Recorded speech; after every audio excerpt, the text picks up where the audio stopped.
కనుక ఈరోజు కమిషన్ ముందుకు వెళ్లి ఇంతకాలం కాంగ్రెస్ పార్టీ చేస్తున్న దుష్ప్రచారాలన్నీ కూడా వివరించి వాస్తవాలన్నింటినీ కమిషన్కు తెలియజేస్తాం. సో మా దగ్గర ఉన్నటువంటి పూర్తి సమాచారం అన్ని విషయాలను కూడా కమిషన్ దృష్టికి తీసుకువెళ్తాం. గత కొంతకాలంగా కొంతమంది వ్యక్తులు, కొన్ని పార్టీలు వాళ్ళు ఉద్దేశపూర్వకంగా బీఆర్ఎస్ పార్టీ మీద రాజకీయ కక్షతో బురద జల్లేటువంటి ప్రయత్నం చేస్తా ఉన్నారు. వాస్తవానికి ఒక ప్రభుత్వం విద్వేషంతో కాదు ఆలోచించాల్సింది, వివేకంతో ఆలోచించాలి, విజ్ఞత ప్రదర్శించాలి.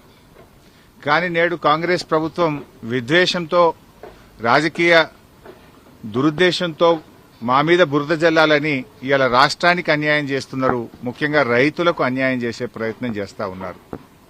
నేను ఒకటే కోరుతా ఉన్నా, విజ్ఞత ప్రదర్శించండి, వివేకంతో ఆలోచించండి.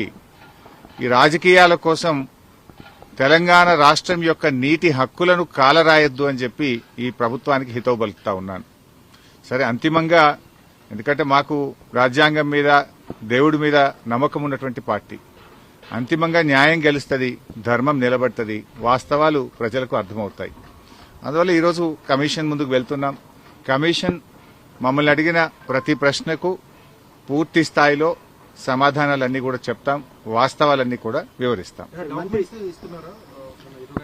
మా దగ్గర కొన్ని డాక్యుమెంట్స్ ఉన్నాయి, ఎందుకంటే మేము ప్రభుత్వంలో లేం. నార్మల్ గా ఏమైతుందంటే ప్రభుత్వంలో దగ్గర అన్ని డాక్యుమెంట్స్ కూడా ఉంటాయి. బట్ మా దగ్గర అందుబాటులో ఉన్నటువంటి సమాచారాన్ని, అందుబాటులో ఉన్నటువంటి డాక్యుమెంట్స్ ను కూడా అందిస్తాం.